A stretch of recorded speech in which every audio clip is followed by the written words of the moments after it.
Ninaitwa Susan Patrick Longopa, afisa kazi mkuu kutoka kitengo cha huduma za ajira, ofisi ya waziri mkuu, kazi, ajira na mahusiano. Sisi siku ya leo tumekuja hapa Chuo cha Taifa cha Usafirishaji kwa ajili ya kutoa mada mbalimbali ambazo huwa ni moja ya majukumu yetu, kuwapatia vijana hususani wale wa mwaka wa 3 ambao wanakaribia kuingia kwenye soko la ajira. Tunakuja kuwapatia soft skills, tunakuja kuwapatia vitu mbalimbali ambavyo vitakuja kuwasaidia pale watakapomaliza vyuo vyao, watakapomaliza masomo yao na kuingia rasmi kwenye soko la ajira. Tunafahamu kwamba vyuoni wanafundishwa masomo hususan professional husika, lakini kuna zile soft skills ambazo ni muhimu sana katika masuala mazima ya ajira ambazo huwa hawazipati.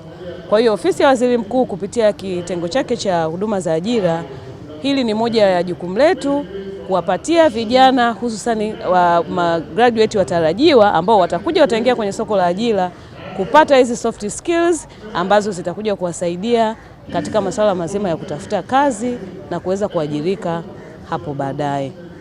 Asante. Soft skills ni zile ambazo mara nyingi unamwelekeza vijana wengi anapotoka shule anakuwa hajui, hata nikienda kwenye interview natakiwa nifanye nini. Hivi vitu hatufundishwi darasani, lakini sisi tunawafundisha namna ya kujibu maswali ya interview, tunawafundisha ili uweze kuwa competitive kwenye soko la ajira. Tunafahamu sasa hivi vyuo vinatema, kila mwaka vinatema watu wanaomaliza vyuo. Kwa hiyo ukisema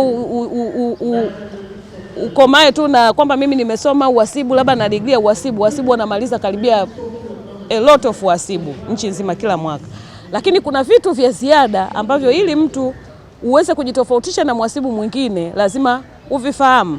Sasa vitu kama hivyo hawavipati vyuoni. Vyuoni wanafundishwa wewe mhasibu unatakiwa uwe hivi. Lakini sasa sisi tunawapa zile soft skills. Kwa mfano, wanatakiwa wajitambue. Tunawafundisha kujitambua. Ajifahamu yeye ni mtu wa aina gani, kwa mfano kwenye kazi. Je, yeye ni mtu ambaye anaweza akaenda na muda. Yeye ni mtu ambaye anaweza akawa yuko multipurpose, yuko flexible, anaweza akafanya kazi muda wowote, sehemu yoyote, kwa wakati wowote.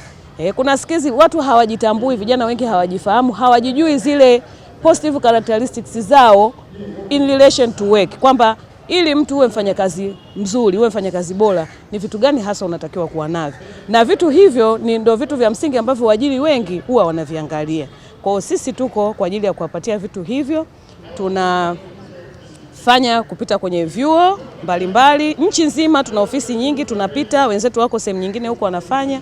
Lakini pia pale ofisini kwetu pia huwa tunafanya semina kama hizi. Lengo ni kuwafanya vijana wawe vizuri, wapate hizo skills ambazo baadaye zitakuja kuwasaidia kwenye soko la ajira.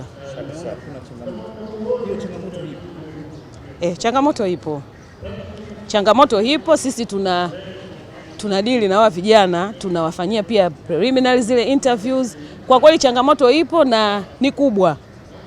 Yani ni kubwa na tunatakiwa tupambane nayo haswa.